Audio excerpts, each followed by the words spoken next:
I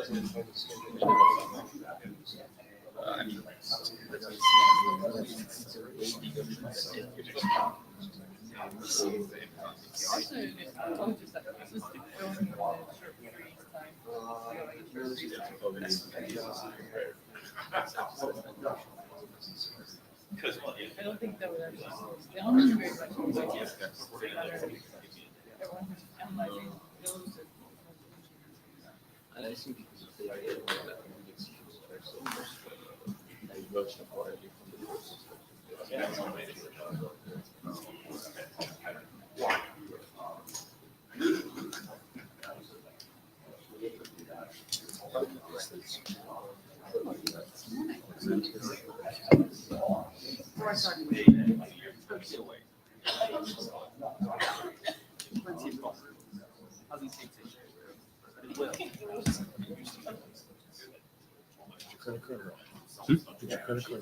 Yep.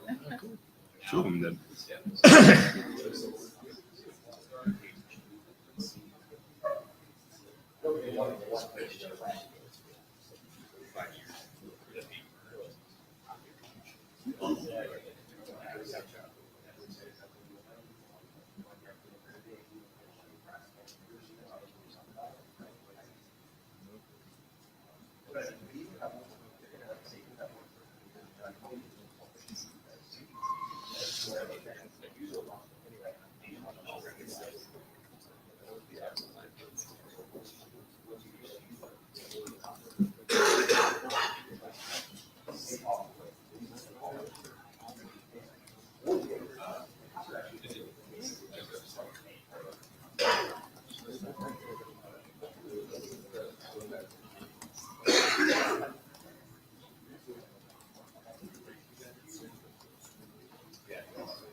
Okay, folks, I think it's time to take our seats and get cranking for our second session of the MLS at IETF 104.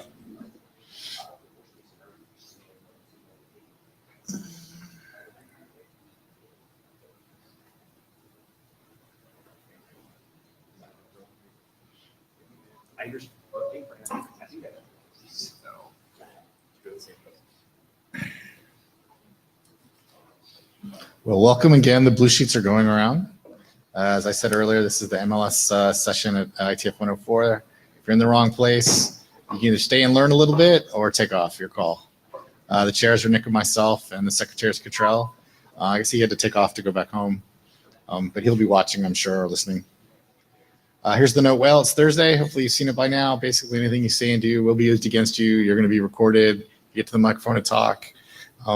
If you know about IPR, you're supposed to disclose it. If there's any kind of problems, you can talk to the ABUDS team. And there's a bunch of BCPs to tell you about how the internet standards process works, codes of conduct, and all kinds of other things. If you have any questions, you can ask us or follow the links that are in the note well. Requests. We need a minute taker and a jabber scribe before we can proceed. What's nice about being around here for a long time is you know a lot of people's faces. And so you can basically wait for a couple minutes and then you just pick someone. So again, minute taker, all we need to know is decisions. We don't need minute by minute, blow by blow. All right, Chris, you're the man. And a JavaScribe, please. All right, cool. Now, since we actually do use Wire, I don't know, is anybody in Wire? All right, well, it's not really bad. Sean, the blue sheets as they're coming around. Obviously, when you get to the microphone, please state your name at the mic. Depending upon the mic, you may have to eat the mic, so don't be offended if somebody says eat the mic. That just means get closer. Let's keep it professional at the mic. So our agenda, excuse me, for today, it's on the right. So the protocol, we're going to start off with the issues in the protocol draft. We actually discussed the simplified key schedule, and I don't know if you think we need to redo it today because Ahmad's here, Richard, or what, but we can. The other issues that we're going to talk about are common framing and lazy updates, and then Ahmad and Raphael have some stuff on federation, which we talked about at the interim. And then Sophia is going to talk about some deniability things that we can do. Kartha is going to give us a formal security analysis update, and then we're going to try to do some next interim planning. Richard? Yeah, I don't think we need to go back to issue 90. I'll talk to Ahmad one-on-one. Okay, great. I love it. All right, so that just means that Raphael is up.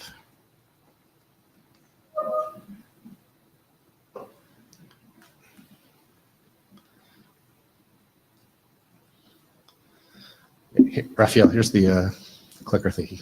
Yeah. Then you're in charge. Cool. Good morning.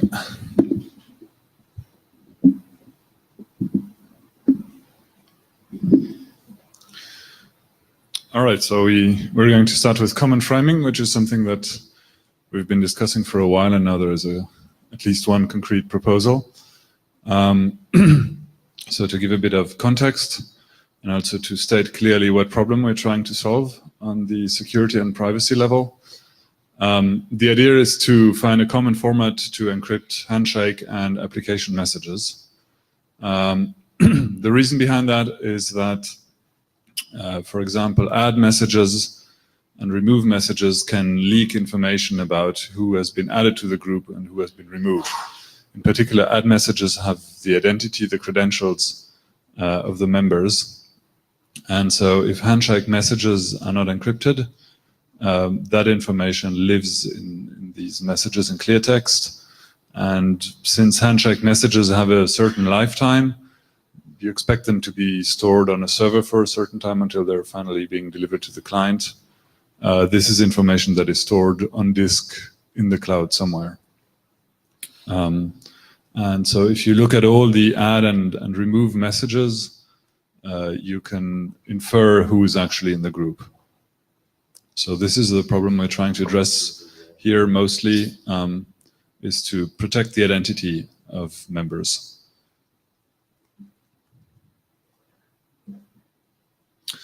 There are some conflicts when you start encrypting handshake messages. One of them is that in the past we've been discussing the concept of server assist, where the server could provision new clients with public keys in a tree. So the server would basically maintain a view of the public keys of the ratcheting tree, so that new clients wouldn't have to get that information from existing clients. And it would simply be more efficient if that could be retrieved from the server. So this becomes impossible, of course, if you completely encrypt handshake messages. At IETF 103, I think Ecker made the point that the best strategy would be to first encrypt handshake messages and then later think of what needs to be leaked to the server in order to build the trees of public keys. So this is essentially what's happening now. We are encrypting first, and then we can selectively, additionally leak some information to the server. The other thing is that encrypting handshake messages mostly only makes sense in a scenario where the server shouldn't know what the roster is. So just as a reminder, the roster is the list of members in a group. If it's the requirement that the server should know what the roster is, then there probably needs to be some mechanism how the server gets updated on that as well. And then encrypting handshake messages might not be necessary or even be counterproductive. So we're looking for a common framing for both handshake and application messages. So the struct on the left here has a header with some metadata, the group ID. So every message, be it handshake or application, pertains to a certain group, a certain epoch of that group, and comes from a sender, which is a member of that group. In addition to that, we distinguish between different content types, which at this point in time is only handshake and application. Could be more in the future. And then finally, we have the payload of the message, depending on whether it's a handshake or application message, and the whole thing is signed in the end. So this is a plain text MLS message.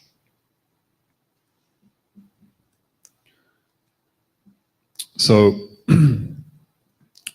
we have two proposals currently. One is a proposal where we encrypt all the things we just saw in the previous slide, but we keep certain data in the clear. So the left struct here, the MLS inner plaintext, basically it's just an instruction on how to serialize the plaintext message we saw earlier, how to append the signature, how to get padding for free. And on the right, that is now the encrypted message, but you will notice that the group ID, the epoch, the sender, and the generation are still in the clear in the header of that ciphertext.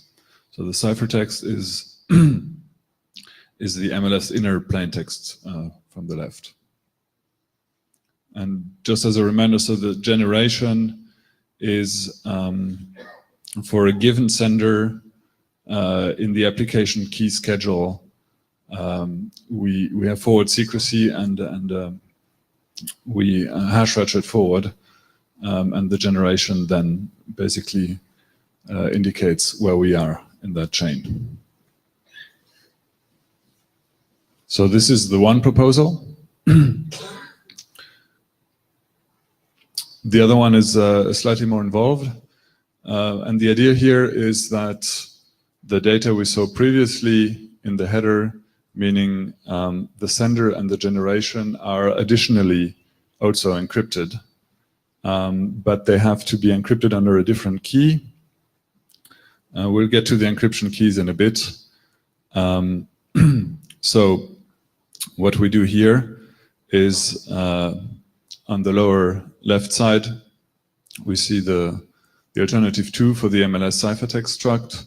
So what we still have in the clear is the group ID and the epoch, and there is no way to properly obfuscate that at this point. We also have the content type in the clear so that we can distinguish between handshake and application messages. And this is important because for now, we assume that with TreeCam, we need strong ordering for handshake messages.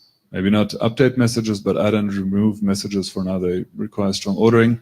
Whereas application messages do not have that requirement. So if we conflate the two in a common struct, it shouldn't be a requirement that application messages now also inherit this property of being strongly ordered on the server side, because that could be problematic since we expect there to be many more application messages than handshake messages. And that could lead to problems like starvation if the server needs to tell clients that they have to re-encrypt because the epoch has changed there. So we expose this in the clear. And then the sender data, which we see on the upper right, the sender and the sender generation, that will then be encrypted under a group key. It cannot be a sender specific key because we don't know who the sender is at that point. We just reveal that inside. And then there is some additional indication how the data should be authenticated in the AED scheme. So in particular, the sender data and the fields for the ciphertext.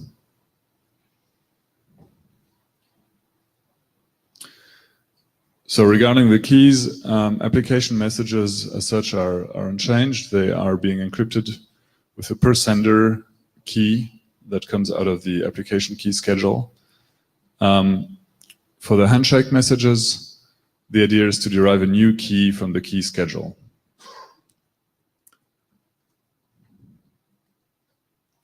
And in terms of authentication, so we have the AID authentication that ascertains that a certain sender is part of the group. Then the whole message is signed as such. So once we know who the sender is, we can also verify that signature. And then with the confirmation key that comes out of the group key schedule.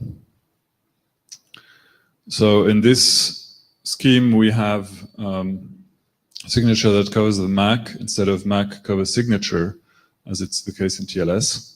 And it remains to be seen if that is actually a good thing to do from a security perspective. And yeah, as a note, Sigma is agnostic of that because neither covers the other.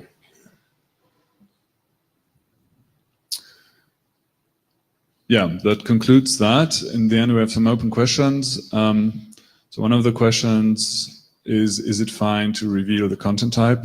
So just as a reminder, that is what is in the clear now so that we can distinguish between application and handshake messages. Do we leak some information that we shouldn't leak by revealing that?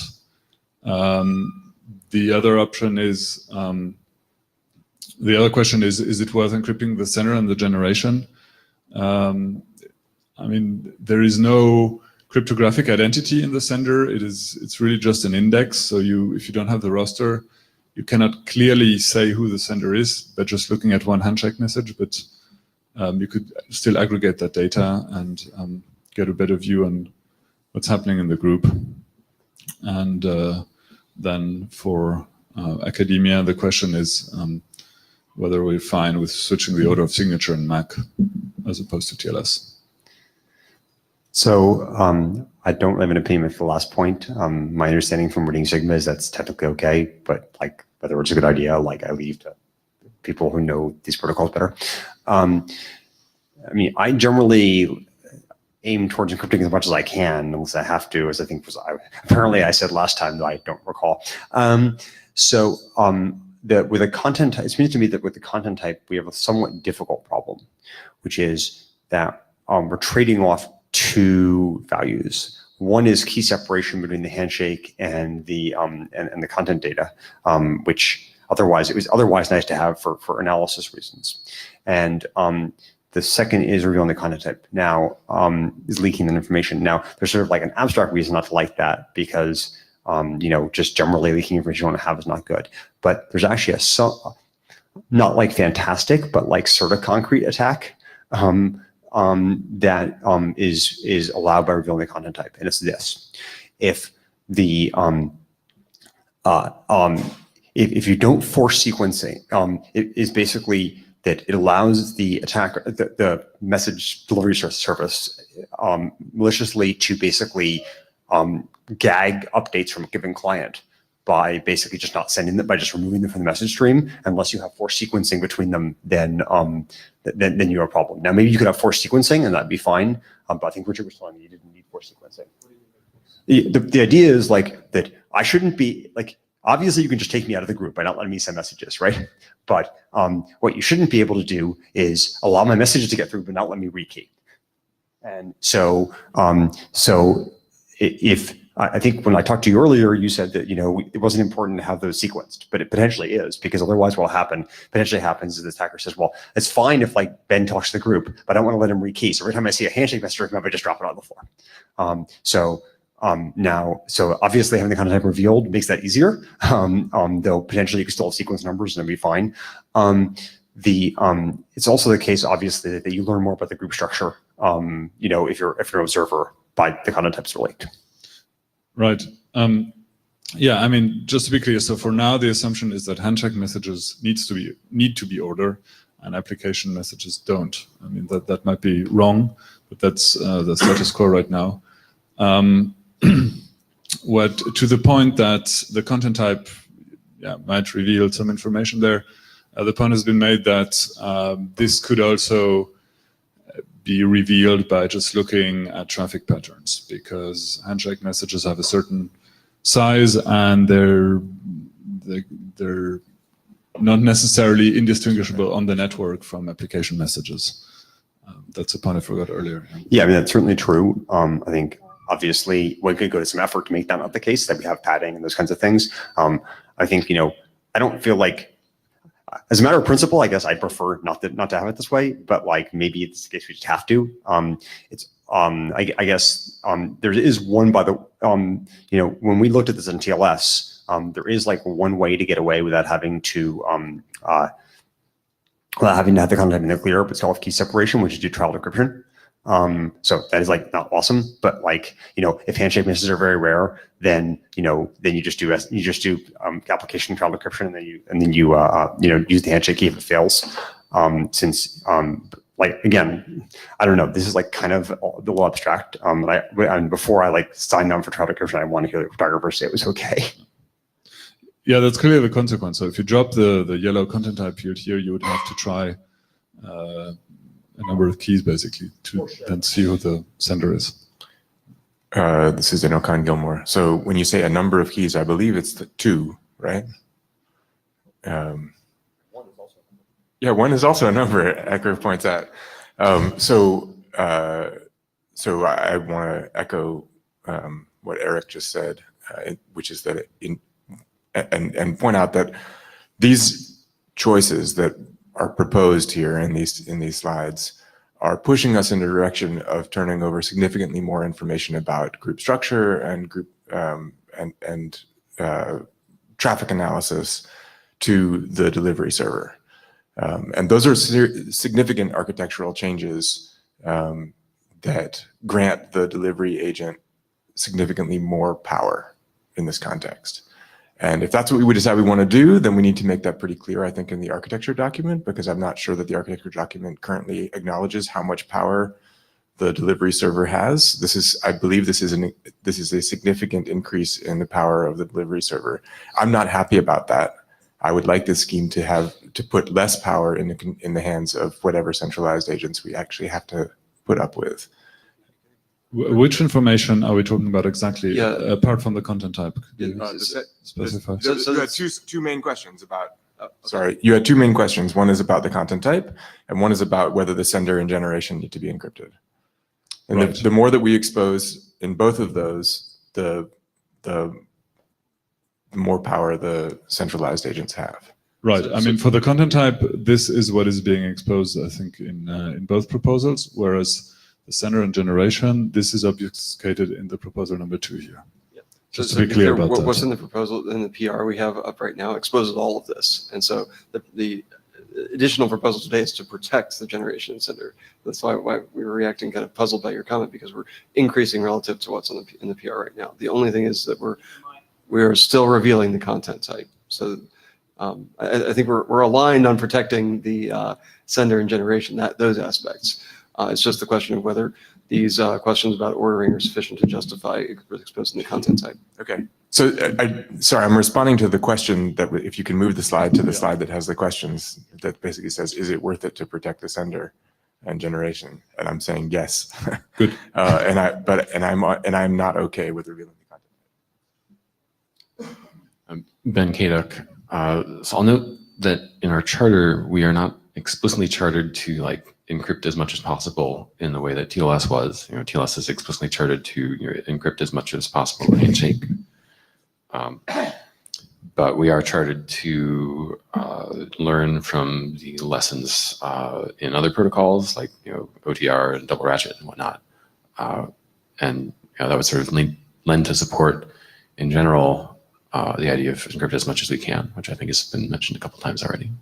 Maybe we can change the wording there, Benjamin. I think for now we say that we try and obfuscate as much as possible data that is personally identifiable data. But encrypting as much as possible is probably a much stronger wording.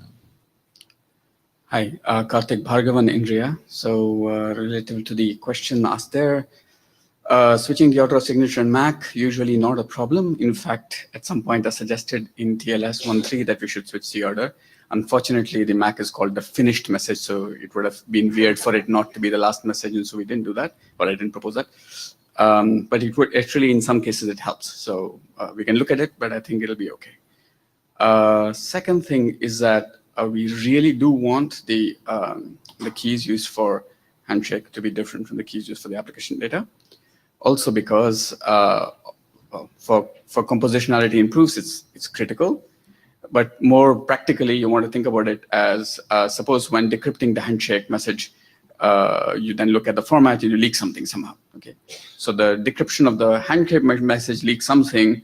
We do not want that to affect the leakage of application data, because an attacker will take an encrypted application data, send it as a handshake data, see if you manage to decrypt it, and then see what comes out of it. And if it comes out and says, oh, this is not a valid handshake message, it's revealing something about the application data message I sent to you. So you have to be careful about this. That's why we really love key separation and really highly support that.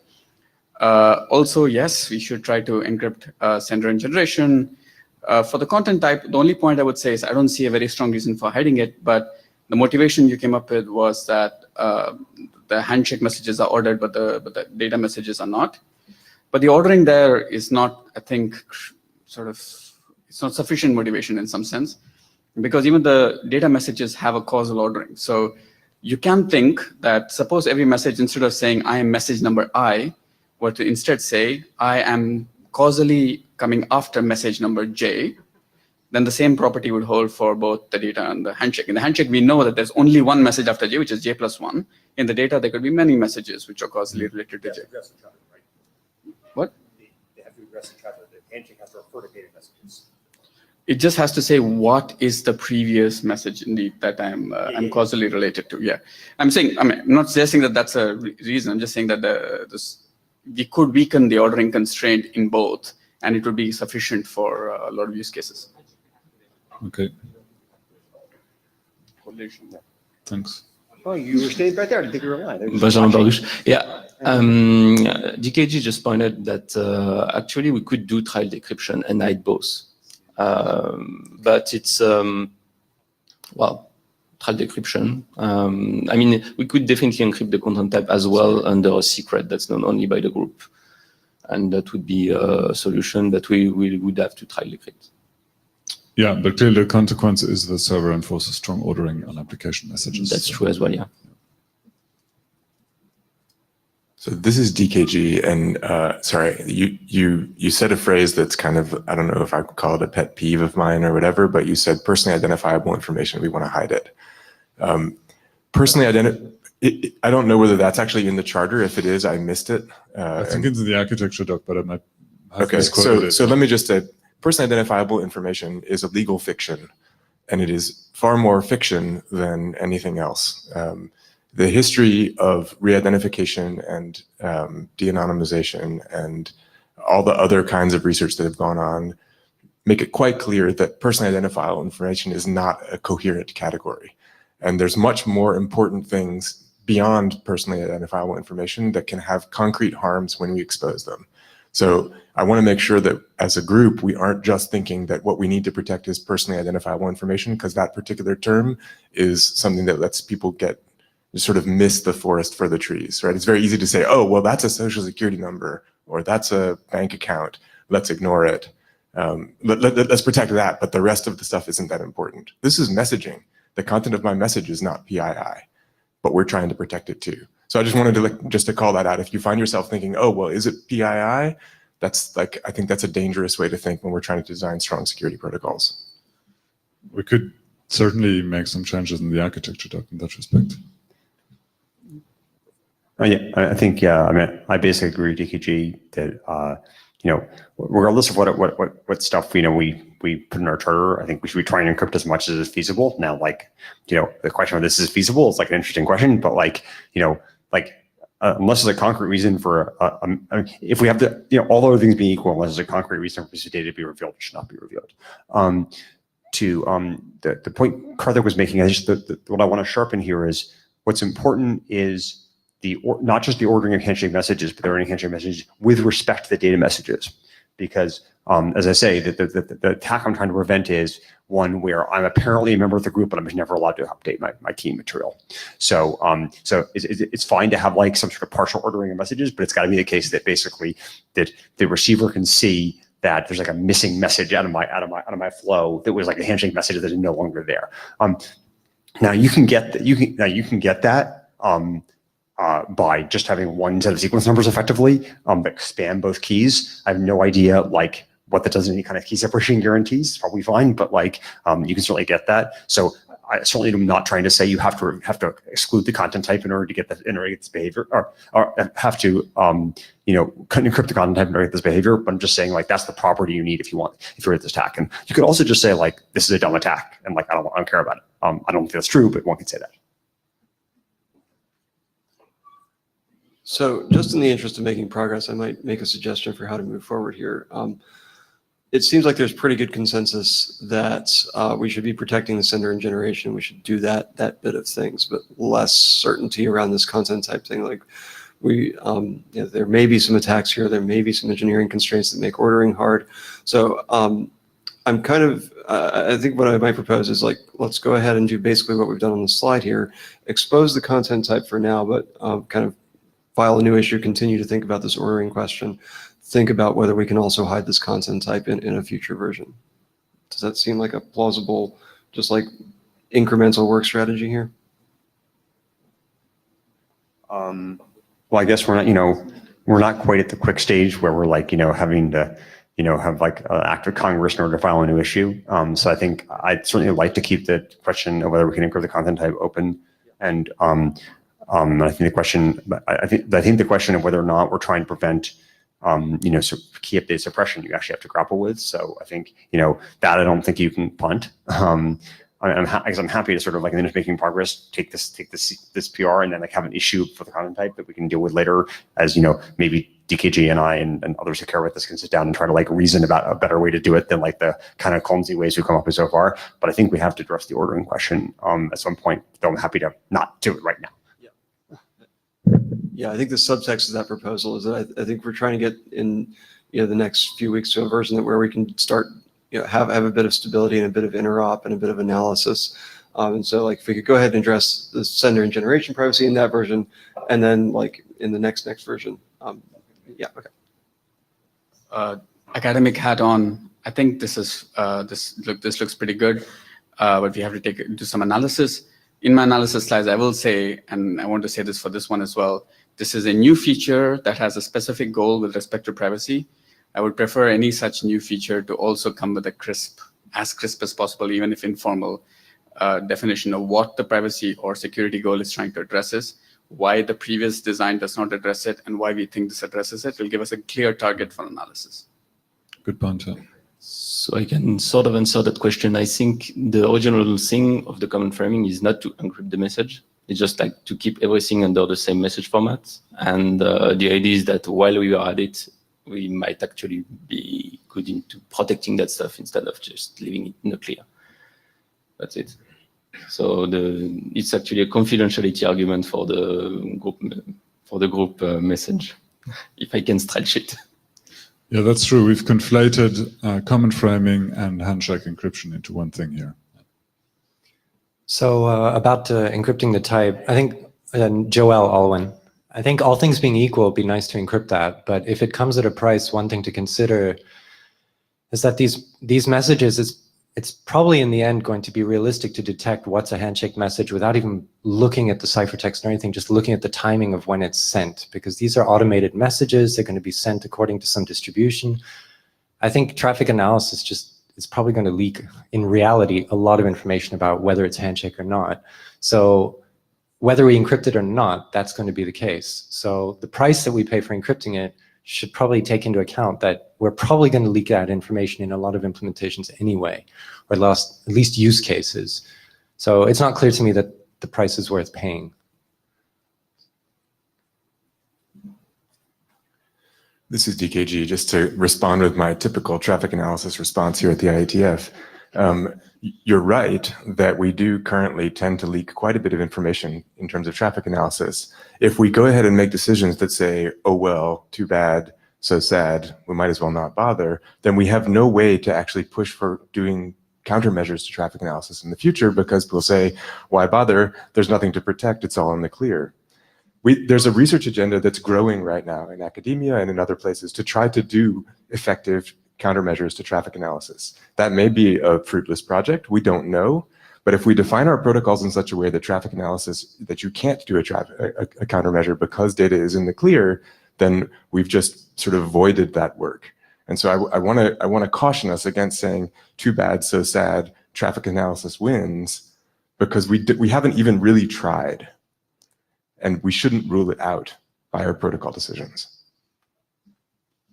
Benjamin Bardouche. Okay, to make a point here, I think the main problem is that we could encrypt everything, trial and decrypt the content type specifically if you want, but at the cost of having to pad the application messages at the same size as the maximum size for check messages, which is probably, to me, it's unrealistic. So I think we should, my point is that we should move to, like, as a first step at least, move to just stay with the content type in the clear, encrypt the sender and generation, and do a next round on trying to encrypt the content type, if that makes sense. This is DKG again. Okay, so this is my last time at the mic on this issue. If we make this change so that it's in the clear, then the people who do have the use case and who are willing to pay the cost for padding and traffic analysis countermeasures have no way to do it. Right now. Right. We're not committing to keeping it in the clear. It is in the clear right now. Right, so I'm saying we should try to encrypt it. We should try to encrypt it from the outset. It was a pain in the ass to get, to get the content type to be encrypted in TLS, and I think it was worth it that we worked on that. And I don't want to go through that same pain again if we can get it right the first time here.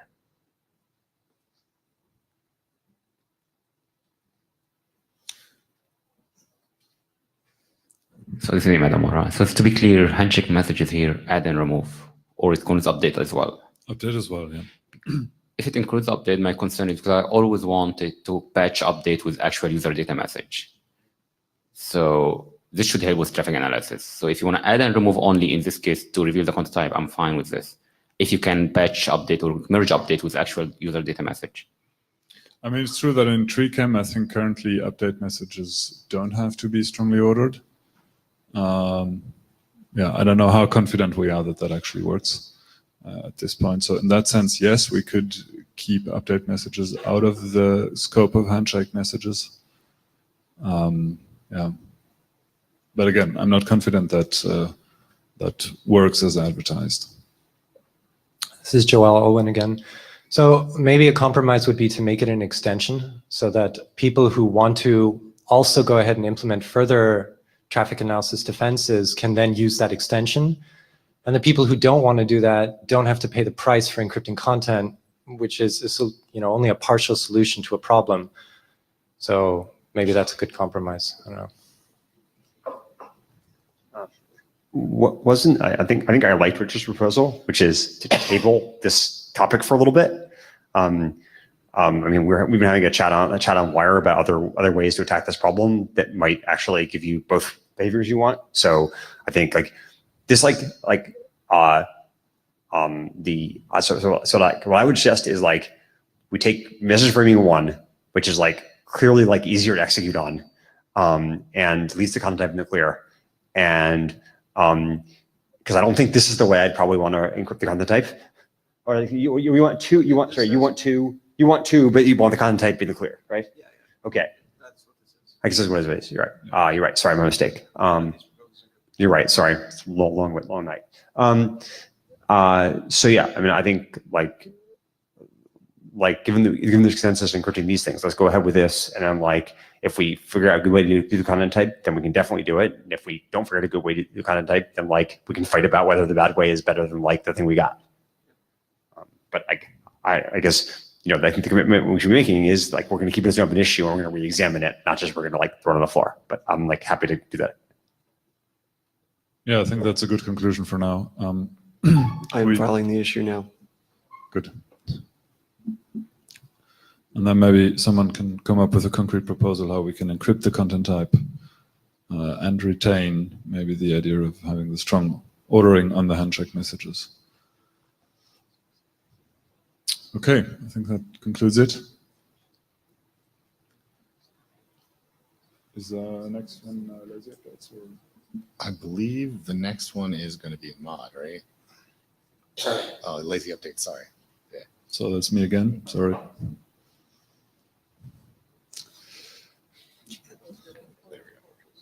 All right. So this is something that we started discussing at IETF 103. Specifically, this only has to do with performance. That's a reason here of what we're trying to improve. It is not to increase security or privacy at this point.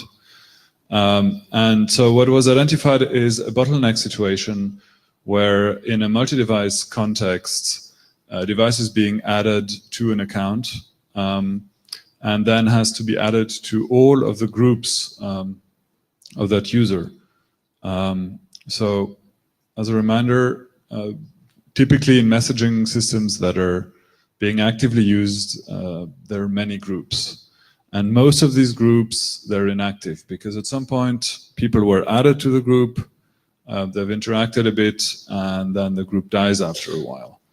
And there's typically no particular recycling around that. But so we are in a position now where we keep up the state of the crypto around that group.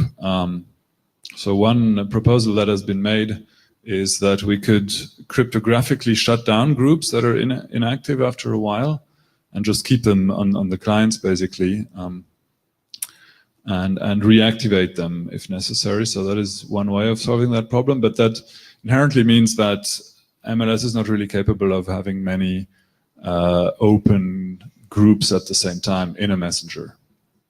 The other thing is that when you add a device, and this was, for example, also said by the gentleman from Keybase at the last Real World Crypto in January, in the context where you add a device to an account, you don't have much time and you don't have many resources in general.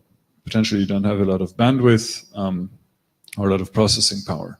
So all of that has led to identifying this bottleneck situation. And so this is a proposal of how updates could be more efficient, particularly in the situation where they need to be issued across hundreds of groups. So how does it work?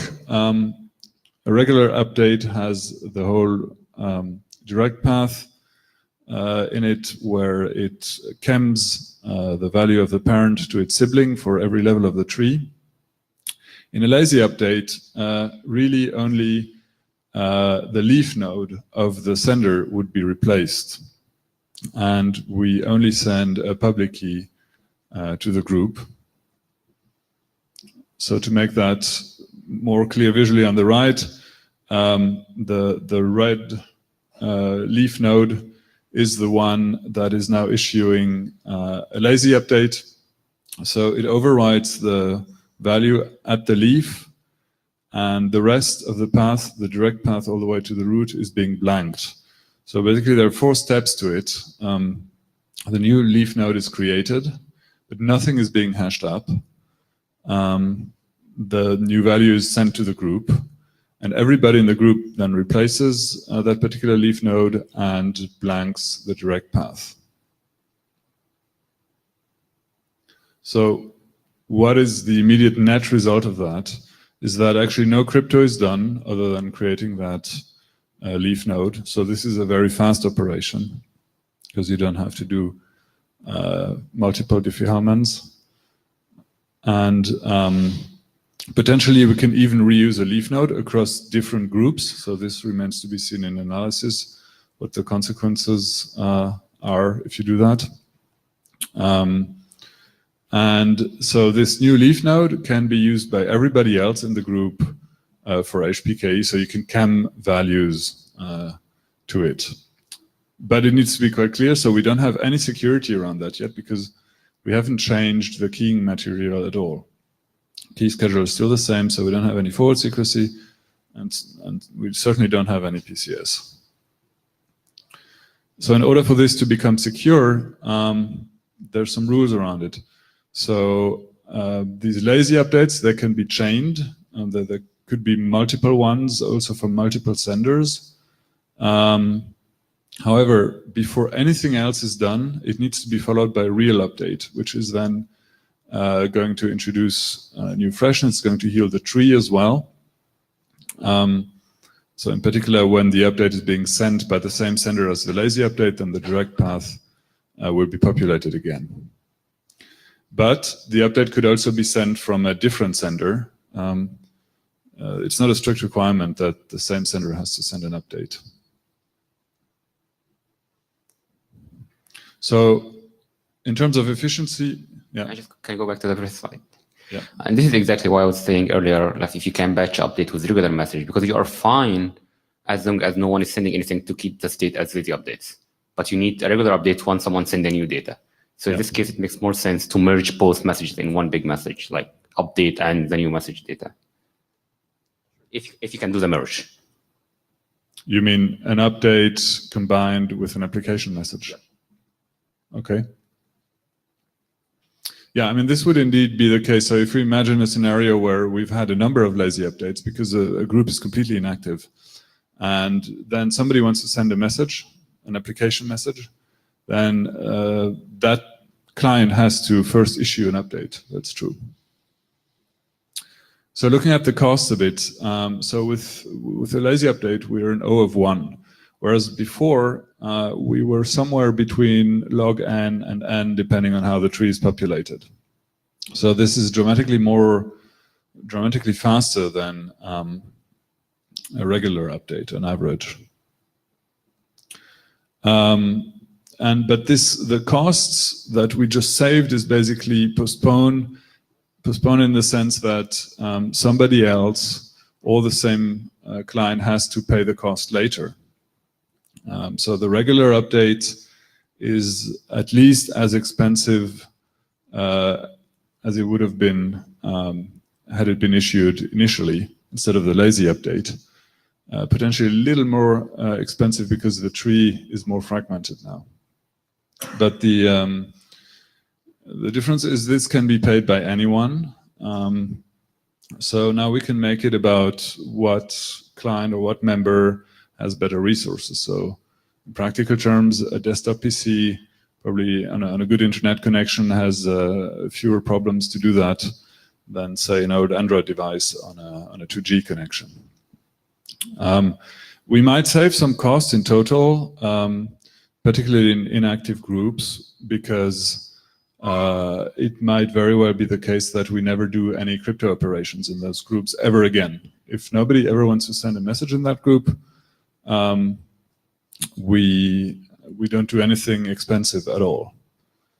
So we're shifting from an eager strategy to a lazy strategy with that.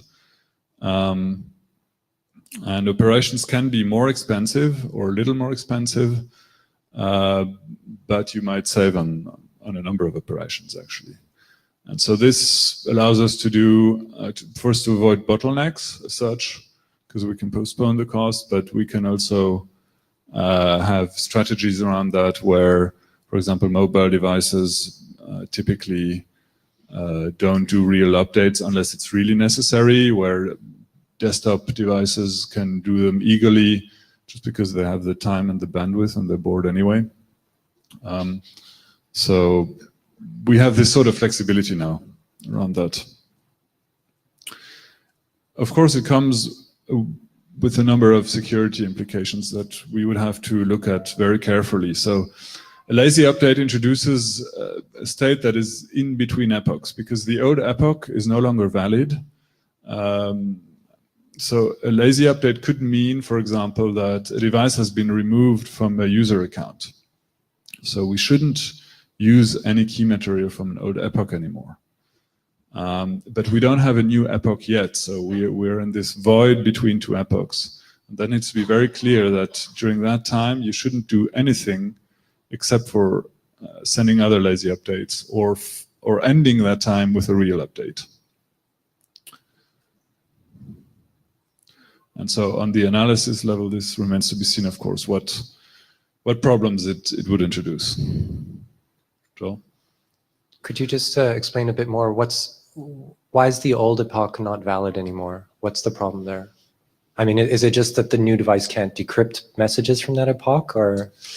So in the multi-device mode where you have a virtual client that basically has a subtree with all of your devices, if you remove a device from that account, it leads to a change in the subtree, which then gets a new root node value, which triggers an update in whatever group that user is in.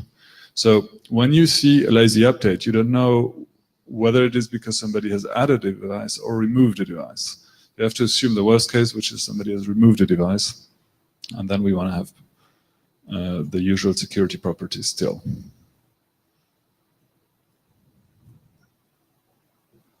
So a little more context here. Lazy updates are very similar to ads. The structure is similar. We don't need an index because lazy update really only can be done for yourself, so the sender is implicit here. And the difference is also what I just said. So ads don't really require PCS. We said that it's good enough to have forward secrecy if the whole group agrees on ratcheting the existing key material forward. We don't need any new freshness for ads. But since lazy updates are not necessarily only ads, that's what breaks the security promises. Yeah, and then there could also be a lazy remove that works in a similar fashion. I'm not sure what particular problem that would solve right now, but at the very least, it's something that could be considered if it makes sense. So there, we would basically tell the group to remove a certain participant in a certain spot in the roster, and then the direct path of that leaf is also being blanked, but there is no new freshness until an update is being issued. Now we come to the questions. So the first question is, are there better ways to address bottlenecks? I mean, this is one proposal, maybe there's a much better one. And in case we want to investigate this further, what are the security implications? Do we understand them well enough at some point to be confident here?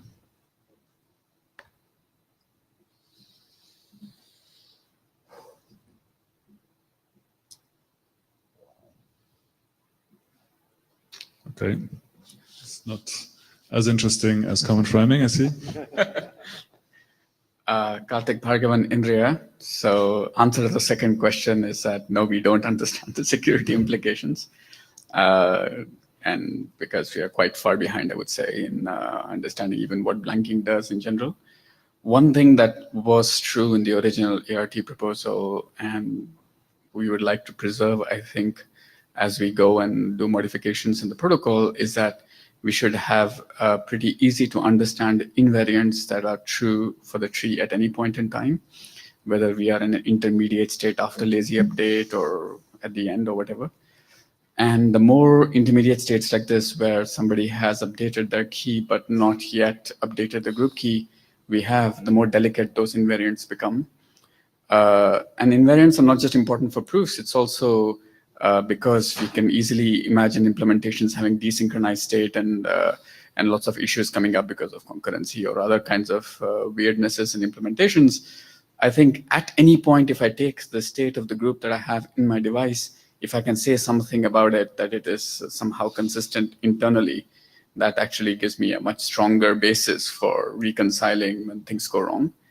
And there are too many cases here which you will have to think about carefully about how different people with different intermediate lazy update states interact and whether we can actually practically prevent them from making actions between these two states, which I don't understand well enough at this point. Okay. Yeah, so I think the conclusion here is that at IETF 103, we raised some awareness about potential bottlenecks in general. Now we have a concrete proposal here, but more work needs to be done, particularly on the analysis side, to move forward with that. But nonetheless, we have this proposal now, and that is something that can be kept in mind when proposing other changes to see to what extent it would be compatible with that. Yeah, Richard Barnes. I think this is one where it would be useful to kind of flesh it out a little bit and see a PR. I'm worried about kind of the complexity this is going to introduce in terms of state management, and so it would be helpful to see a slightly more concrete proposal. I do think that there is sort of a potential like refactoring of the algebra of these things. Like it seems like you could express an add as lazy add plus update, for instance, and remove as lazy remove plus update. So, I mean, there may be some conceptual simplification to be had here if we tease out those primitives. I'm just not sure the complexity, as it's currently expressed. Don't quite understand what the complexity implications are right now. So, yeah, I'd love CPR on this. Yeah, that's a good proposal. Maybe it can be broken down to something that we already have. All right, thanks. Imad, you're next. So this is an individual submission draft that Imad brought this idea up in the interim. This is an individual submission draft that essentially is, I'm not going to hide it. We're considering doing a working group adoption call. So think of this presentation in that vein. Thanks. Okay, this is okay. Damara, we brought this up during the interim last June, and there was some support for it since then. Rafaela and I submitted this draft, and we're looking for. I'll go through it today, explaining the use cases for federations, some challenges, and I'm not looking for any solution for these challenges. Just if there is interest in this doc, we'll try to solve it together later, but not today. So the goal. So we are trying to standardize the minimum information needed to allow different MLS clients to encrypt and decrypt each other's. And this system should support either single shared delivery service or more even complicated multiple delivery services. So there are two use cases in my mind. Like one of them is for web client, and this is a demonstrated single shared use case. Like assume end-to-end encrypted web application, so where multiple web clients can send secure messages to each other. So in this case, MLS will be implemented in the browser, and it will communicate through the app, through the JavaScript APIs. And MLS in the browser will just communicate to the delivery service to retrieve keys. A more concrete use case is using MLS in the browser to set up end-to-end encrypted conference calls, like what we call MLS SRTP. If you have something like this, you can easily key exchange, use MLS to bootstrap the calls and key updates when people join and remove the calls.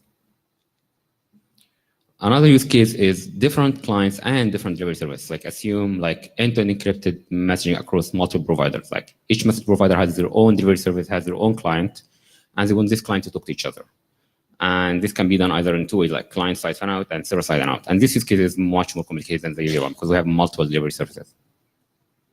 So in this example, we have like a group of 4 people, A, B, C, and there are 2 clients from delivery service B. So when B1 tries to send a message to the group, if it does client fan-out, it has to contact all delivery services, including itself. And then each delivery service will just communicate to their client. So B will send the delivery service A and B and C, and each delivery service will just forward the message. This might not scale. On the other hand, server-side fan-out for the same scenario, B will just send the message to its delivery service, which proxy all delivery through other delivery services. So delivery service B will deliver the message to B2 user, and to delivery service A and C, which delivers the message to their user. So what's the scope of this work? So we're only focusing on the crypto layer.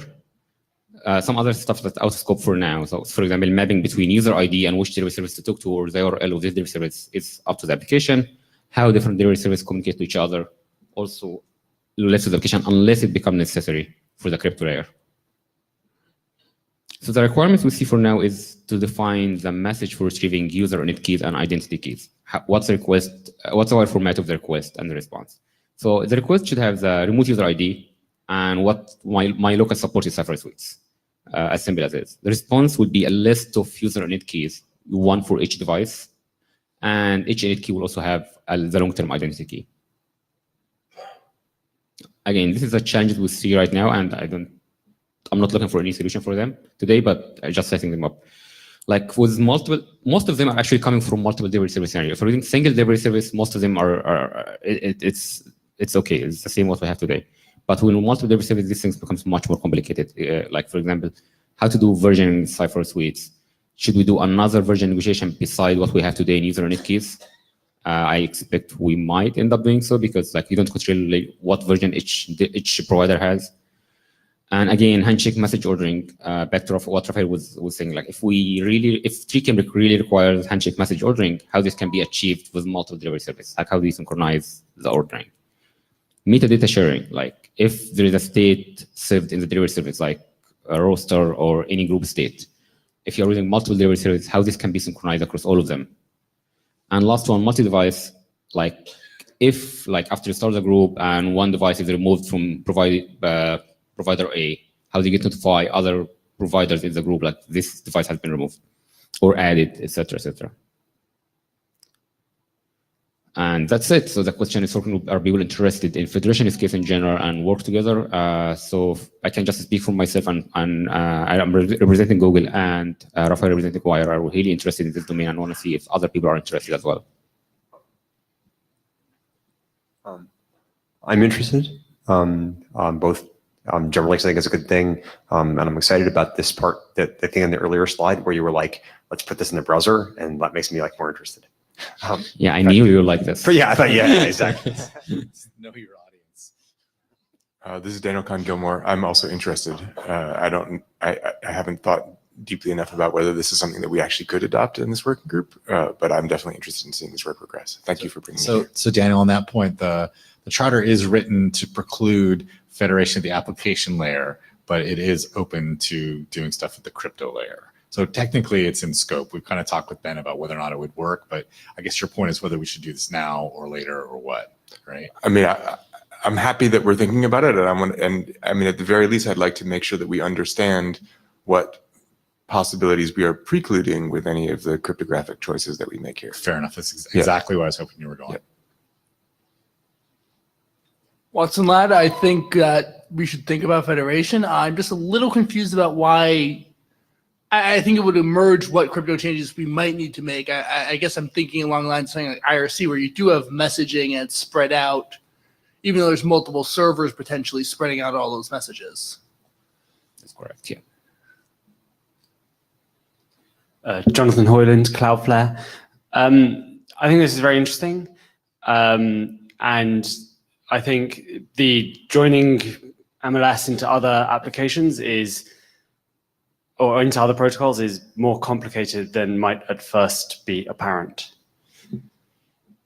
Can you elaborate on this?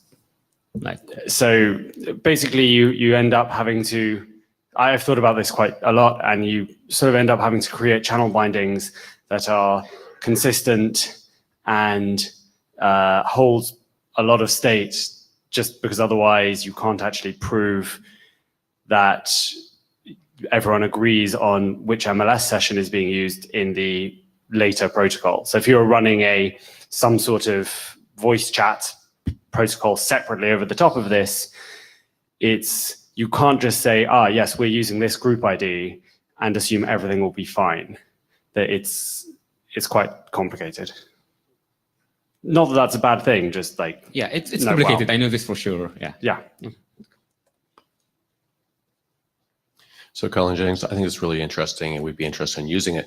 Sort of, we would probably build products that took advantage of this. We've been going down that path already with not in a browser case, which doesn't require any standardization for almost every use case you can think about.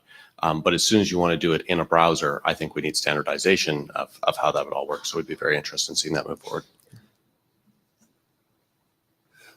So observation and question. The observation is like, I think thinking about the right time in the lifetime of the group to do this work, it seems like for work like this to make sense, you need to have kind of the API of the underlying protocol be stable. You need to know like what needs to be sequenced. You need to know like when you need user init keys and what those are conditioned on. I think the good news, I think we do have that pretty stable at this phase of the protocol. So I think it's an appropriate time to start looking at this sort of work. The question I had is like, what degree of kind of concreteness of protocol are you looking at? Are you thinking about like, is this kind of a general abstract protocol that you might implement in different ways in different contexts? Or are you thinking about making like an actual concrete definition of how you'd handle this stuff around? So as of today, it's more of concrete. Like I can imagine this can be integrated in so many protocols, messaging, browser, like we're interested in all of them. This is DKG. I just want to clarify my earlier comment because I realized I might have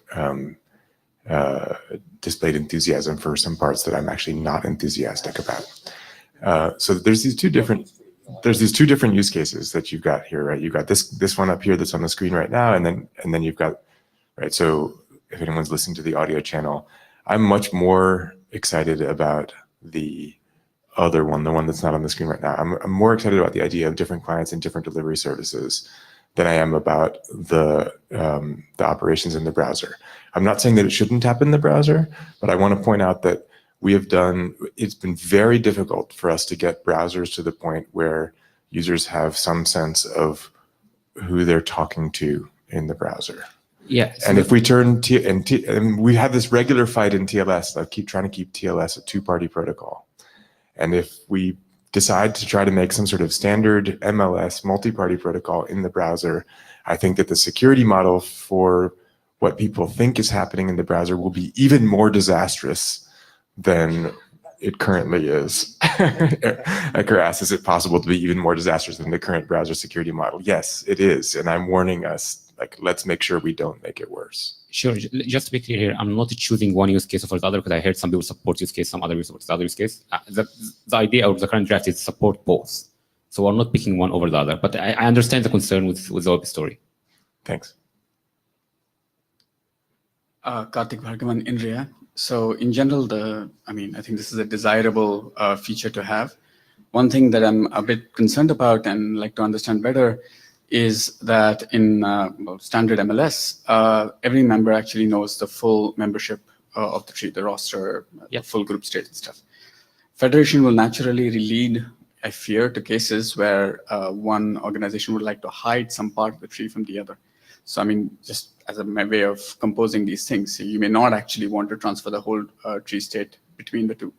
Now, I think the proposal here is actually it's completely transparent. It's just going through multiple delivery services. But that's not how other federated systems work. They do hide things underneath subtrees. Yeah, this is exactly why I brought up the multi-device, because some system might handle multi-device are different than each other. And you might just end up delivering to one device and define out to other devices in this network handled by this provider. Right. So the moment we kind of expand out those kinds of use cases, and if one of them actually becomes the standard one, I think the security analysis becomes much more interesting, and we need to think more about it, because also so far we have, since with one delivery service, we've actually said there is very little trust in the delivery service. There's a lot of trust in the authentication service, but not much in the delivery service. And with multiple authentication services and delivery services, we will have to think more closely about what subset of things could get compromised and what guarantees we get and so on.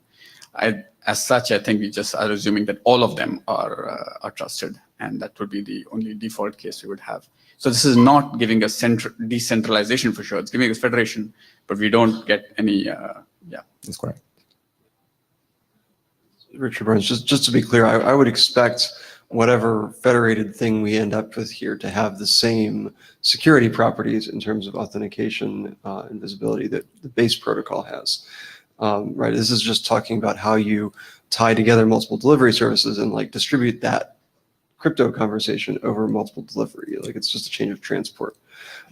With regard to things like hiding things underneath subtrees, like there's nothing you can do to prevent that anyway. Like even in the base protocol, someone could always choose to distribute the private key for distribute their private key, their identity key pair around to other devices and manage those as a consolidated thing and appear as a single device in the group.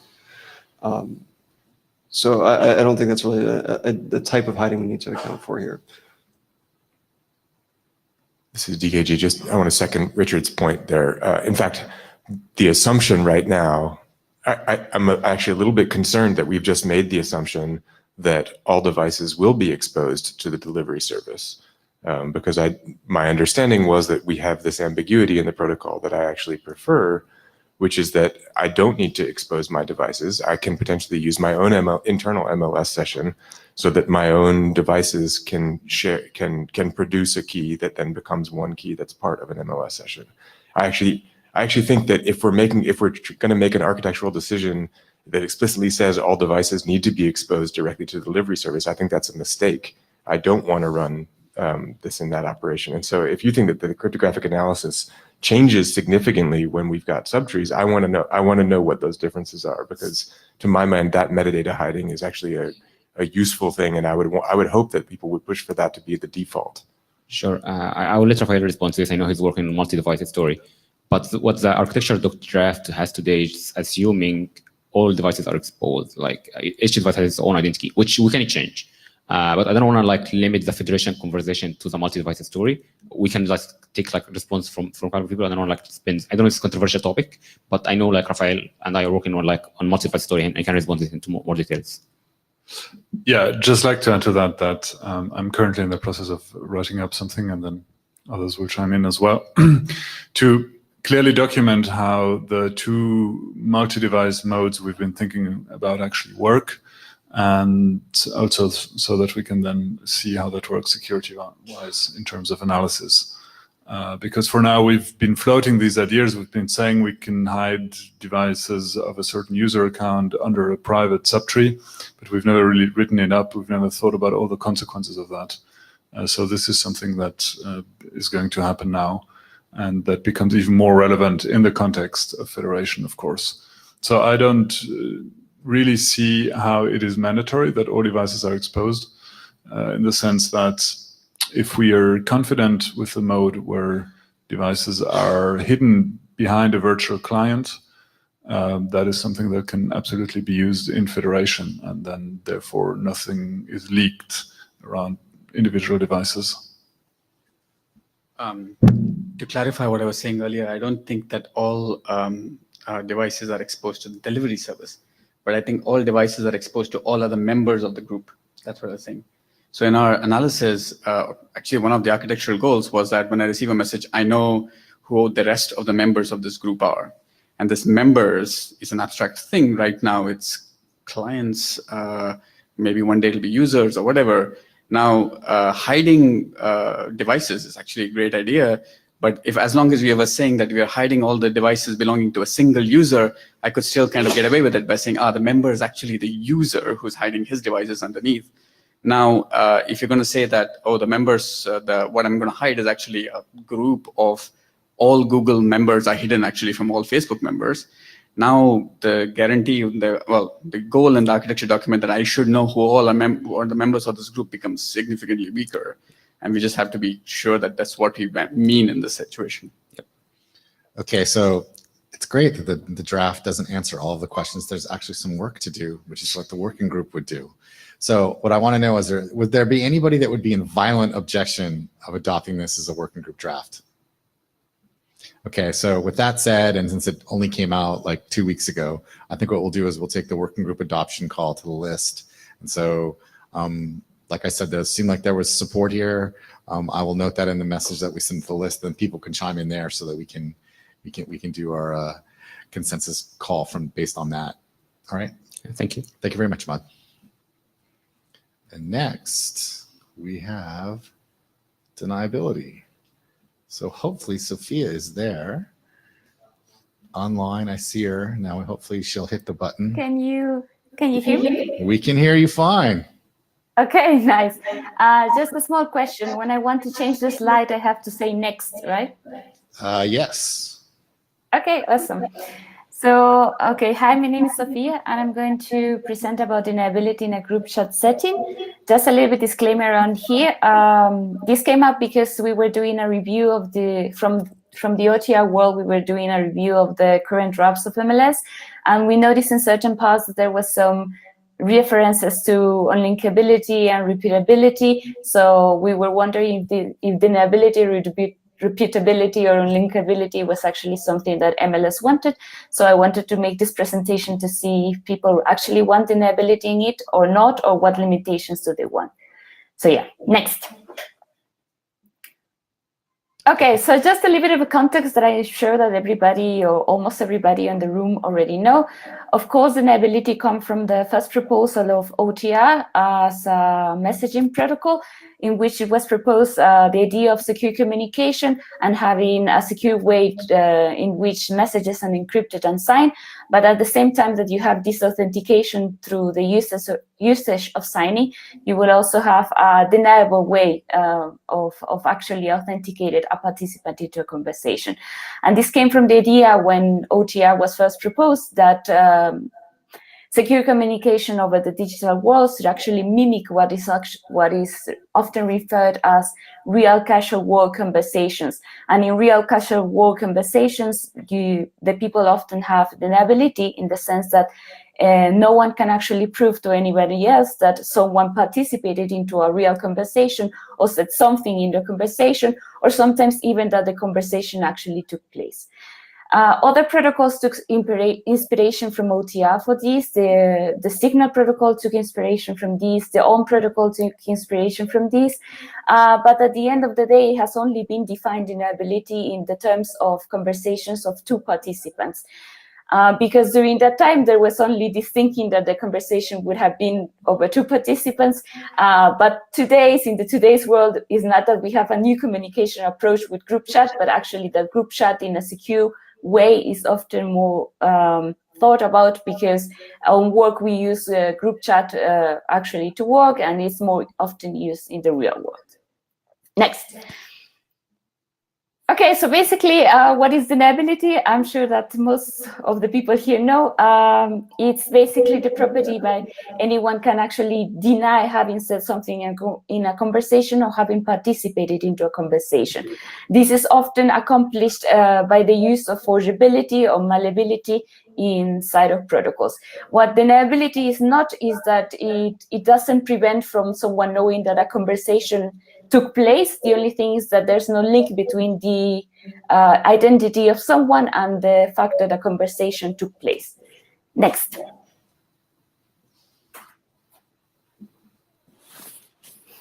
Next. So we're on properties with the confidentiality integrity. Okay.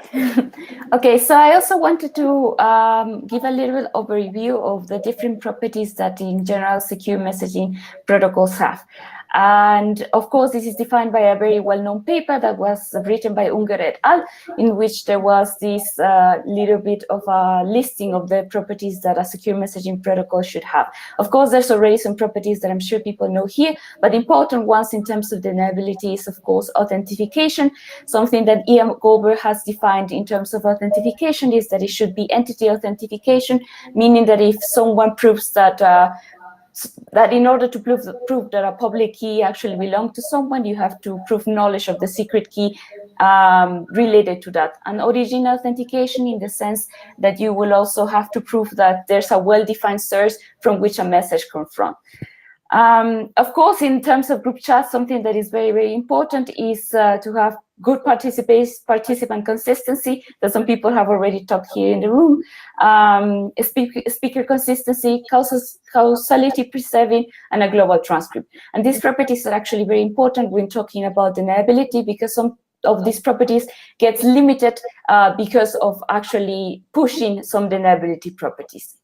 So next. Okay, in terms of deniability properties, when this paper was first written, there was some definitions of deniability which no longer hold today. Like, for example, there was this notion of message unlinkability and message repudiation.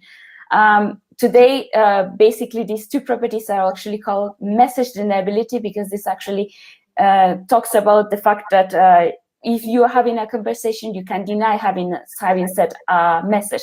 And there's another property related to this, which is participation deniability, which actually says that someone can deny having participated into a conversation. There's other properties that are actually also related to deniability, and that are related to the fact that deniability properties are pushed into a group chat. Like, for example, trust equality. Why? Because some group chat protocols have actually defined that they will use a trusted server to achieve deniability properties.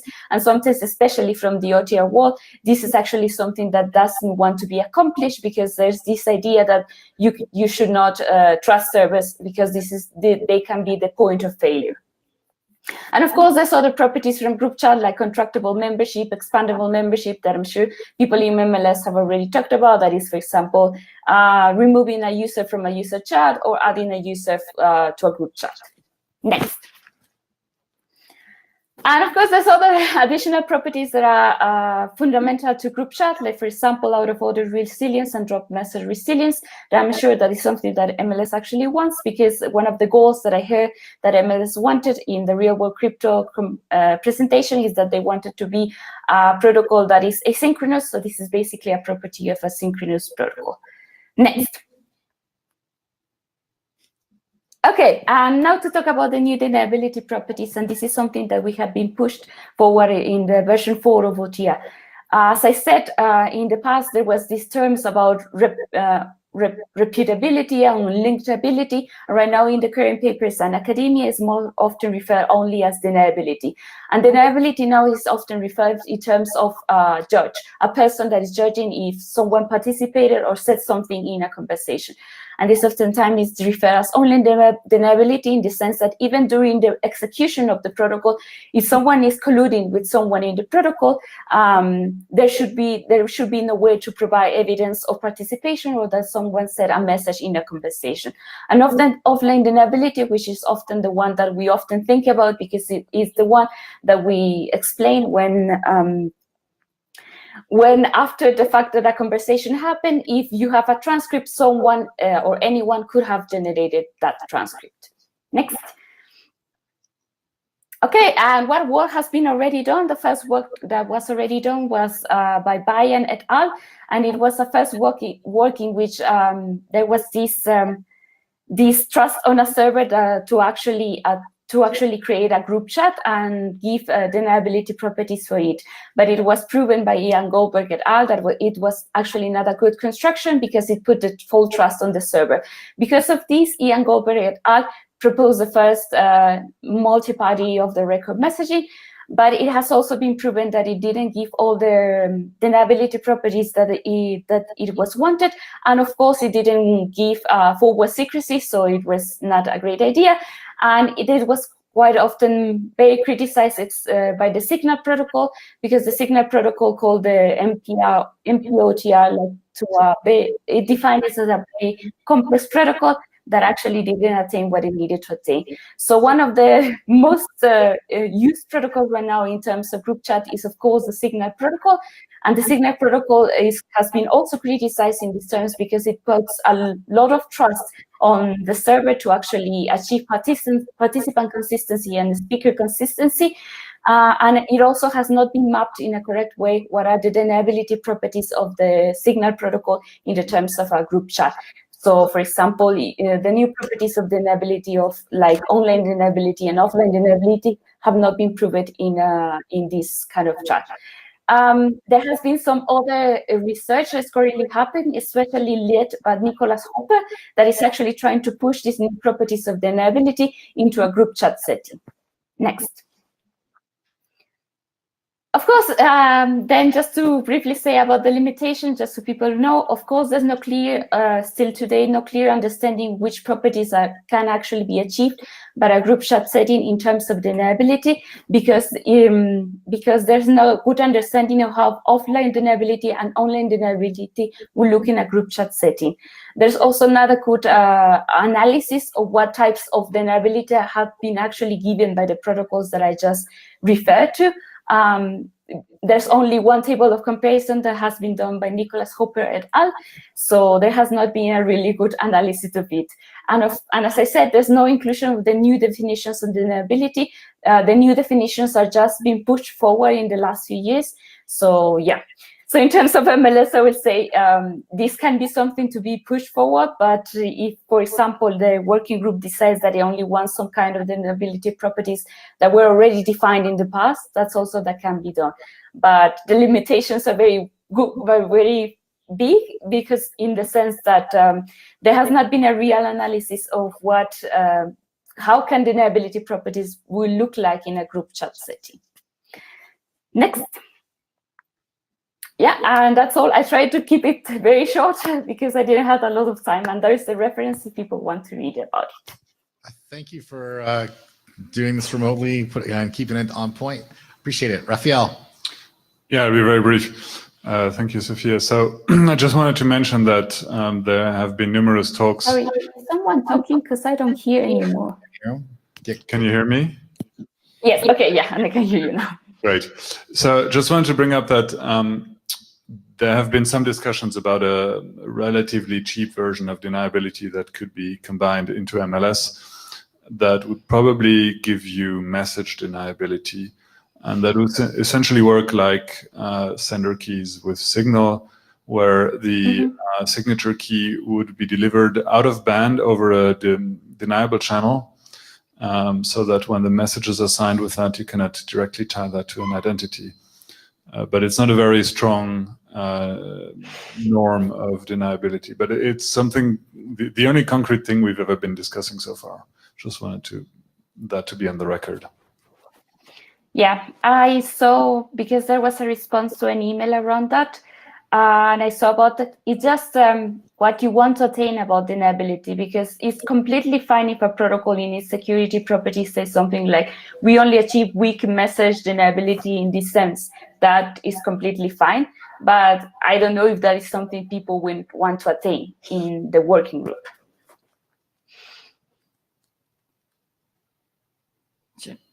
Nalini Elkins, Inside Products.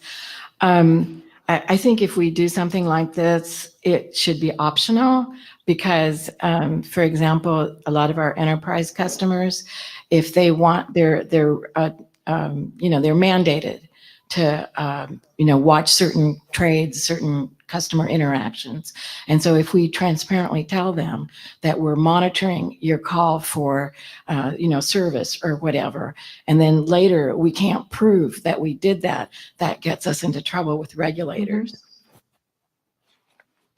Yeah, I think I will agree on that. There was a GitHub issue that the working group had about if they wanted to have like completely deniability, no deniability, or like optional deniability. Maybe something that would be nice is actually giving us optional, because it will give users of the protocol a choice between what they actually want to give. This is Daniel Kahn-Gilmore. I just want to observe that anybody who's doing current telephony or SMS-based customer service already has this problem with deniability, because those protocols don't offer any cryptographic assurances whatsoever. So if we think that regulators are going to take issue with lack of cryptographic verification, which is what we're talking about here for deniability, then those regulators are severely under-resourced at present. Harald Alvestrand. Just one thing I don't understand. Mm-hmm. Might be obvious. When you say deniability, do you mean deny towards anyone who was not a member of the group at the time, or deny including to members of other group, of members who were in the group at the time? Okay. When you are having a conversation with some group members of the chat, you will have to, that the people on that group chat will actually have to know that they are talking with the right person. That's why in the terms of deniability, you often call deniable authenticated, because the people that is actually talking through the chat with do need to know that they are talking to the right person, to the authenticated person. But anyone actually looking from their side after the conversation happened should not be able to provide proof of that any participant actually participated in the conversation, or anyone who is interacting with a participant in the conversation should not be able to provide proof that a participant participated or some message was actually said by someone in the conversation. Is it clear? Okay, so of course, if a member is attesting to you having said something in the conversation, then there is a kind of proof, but it depends on the honesty of the person making the attestation. So I think I see what you mean now. Thank you. Okay. Hi, this is Richard Barnes. I think I agree with what some other folks have said. This is probably going to need to be an optional feature of the protocol because we have these cases where we need the opposite of deniability. That said, I think it would be interesting to look at kind of some cost-benefit trade-offs here. Sounds like, there's these various flavors of deniability, and I think it would be interesting to see what are some of the approaches that one might take to adding this as an optional feature of the protocol. We've discussed, as Raphael pointed out, some kind of exterior versions where you could kind of set the inputs to the protocol to things that would be deniable, and there might be some other more in-band things. So I think some pull requests here or some fleshed out proposals would be welcome, because I think we kind of need, in order to decide what the next steps are, we kind of need to understand those cost benefit trade-offs. Yeah. So yeah, I agree on that. Okay, sorry. No worries. I was going to just kind of do the wrap up here because we still got one more presentation. Okay. So, yeah, thanks a lot for this presentation. My summary is that we should explore this idea of deniability, maybe thinking about it as an optional feature, but trying to figure out what the bounds are and what properties we'd actually be looking for. So thanks a lot for that. All right, Karthik, you're up for analysis. We're gonna have to beg your indulgence, working group participants, because we're a little bit over time. So you're losing time on cookies.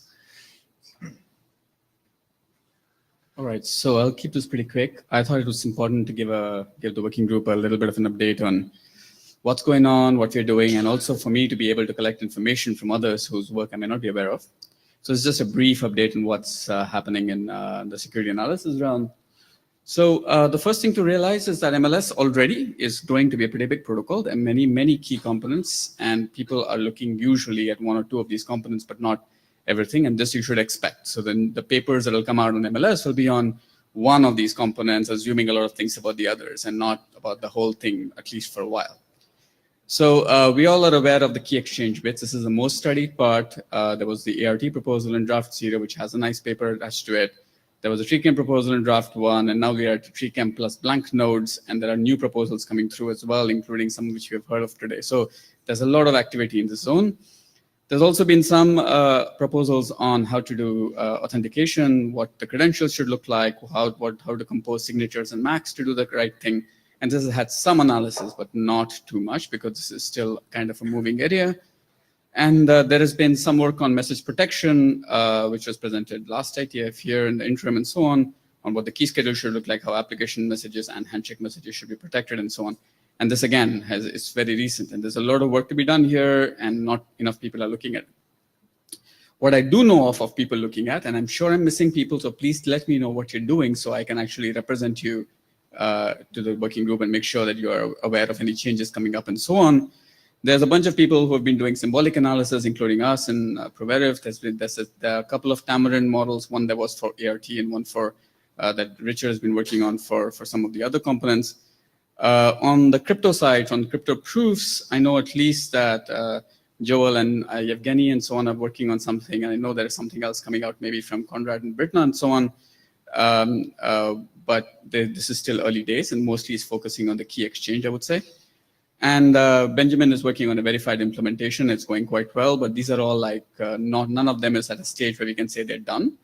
I would say we are at the stage where we are still trying to understand what the security model and the definition should be. And I think that's getting pretty solidly defined for the key exchange bits, but not necessarily for the other bits. And so all the proposals that are coming out are making me even more nervous, because we are not even, we haven't solidified what we have. before we can even comment on what federation would mean, for example. But you can expect, I would say, by the next IETF or something, a few papers, if not at least one, on the core key exchange bit, which would be TreeCam plus blank nodes or minus blank nodes. We don't know what people will end up publishing, but that's sort of where we are. So there were a lot of components I showed you before, not so much analysis so far, but in a way, one of the issues, I think, when I've been speaking to academics and trying to get them interested in doing this analysis, is that the process seems too dynamic. So people don't know where to analyze and what to analyze. So in particular, we've been doing lots of comments on GitHub, and then some of them make into drafts just before IETFs. But we don't really, a lot of people don't have I'm very involved here, so I do have a reasonable idea of what's going on. But a lot of people don't know whether it's stable enough to analyze, what they should analyze, what will suddenly change under their feet, because each analysis takes a significant amount of time and effort. So I'm going to make 2 process proposals, and I'll take it on the list so we can all discuss this in a bit more detail. And these are sort of like asks from the academic community. Kaz supposes, Ketchel supposes, I and Ben think these are good ideas, but I'm sure that other academics would agree with this as well. The first one is that in the learning from the TLS process, actually we had so many drafts, but there were only like 4 key drafts that were actually analyzed by most people, because that's where the main changes kind of baked in, they got stable, and they didn't change for another 5, 6, 7 drafts actually. So I would like to have that sort of more baked in here, so that when we are publishing a new draft, we also publish along with it, maybe in an appendix, saying which sections we think are now ready for analysis, so that academics can publish papers saying we analyze MLS draft 05, which the authors told us these 5 sections were ready for analysis, and here's our contribution to the process. So those sections should be designated as ready for analysis. Other sections should be designated as don't look at it, don't bother, because we will change this right now. So it'll be a waste of time. And of course, we can change minor details like wire formats and whatnot. But what you should promise is that at least for a few drafts to come, maybe at least for 1 IETF cycle, if not for 2, there will not be major changes in this bit. So it's actually worth the effort for the academics to actually do something there. And I think that'll be very useful to get more people kind of actively contributing here, or not feeling too frustrated with the process. Right. The second thing that I will note already, which is true for TLS, is true here, and here it's even more so because a completely new security model, is that a lot of the work we are doing is just trying to get the definitions in place, trying to understand what the assumptions are on who is compromised, who's not, what kind of privacy guarantees we want, confidentiality guarantees we want, and it's been quite painful already for the basic protocol. It'll be more painful as we add more features. So for now, we are taking, I think all of the groups are working on it, are taking what the architecture states as goals of the protocol as the starting point. And we will try to formalize them as well as we can. We can all debate whether we're doing it right or not. But let's assume that that's done. So at least for the new features that are coming in, anybody proposing a change to the protocol, a new proposal, we would like to have at least a minimal sort of process protocol where when you're proposing a new feature, you should try to at least informally state what the security goal or the performance goal that this new feature is intended to solve, why the previous design doesn't solve this, why the new design solved this, and importantly, and Kaz asked me to put this in here, why the new proposal does not break any of the other goals that we already have. And this is something that we have to do as academics for sure, but I think it also makes sense to have that, upfront as why the person proposing this change thinks this. And I think if we can put major pull requests with these documents in them, just text, right? Just informally, but we don't even understand them right now, why certain changes happen. I mean, I have been quite involved, so I might be able to help some people understand why we made certain changes, but a lot of people don't understand why this happened or why that happened. And I think it's nice to be explicit about these things. And that's all I have here. Yeah, Martin Thompson, quick question for the working group, I think, based on Karthik's request here, which I think at some point it's reasonable to have.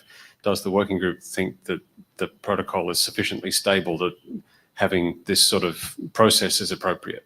One of the things we found in Quick recently was that we had to make the decision to move to a process that's much more like this one in the sense you have to demonstrate that you have much stronger evidence for changes than otherwise, and much greater support. And that does or can slow things down.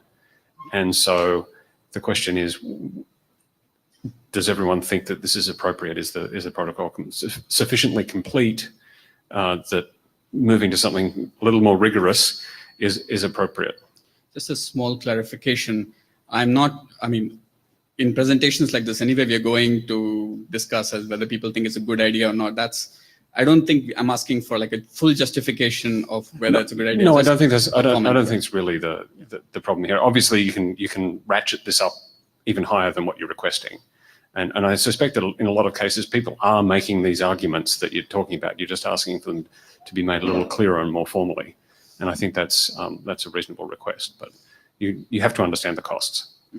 Okay, we're well over, so if anyone hasn't signed the blue sheets, please do it, and this will be the last comment, Richard. Yeah, just a quick +1 here. We've also been feeling this pain in terms of interrupt testing, like the evolution causes pain there as well. Which version are you targeting? How can we interrupt? So yeah, I'm definitely keen on having a bit more stability. I think that the upcoming 0.5 version will naturally have a bunch of stuff that is naturally coming to a stable point. And so I think we should be able to do both this conversation about which things are ready for analysis and which are ready for interrupt testing. Okay, so the last point on the agenda was talking about the next interim. So there is going to be a secure messaging workshop at Eurocrypt in mid-May, and we'll be putting a poll on the list with respect to whether or not we want to have something before or after, likely in Germany as well, likely at the Wire headquarters. So we'll take this to the list. Thanks everyone for coming to MLS.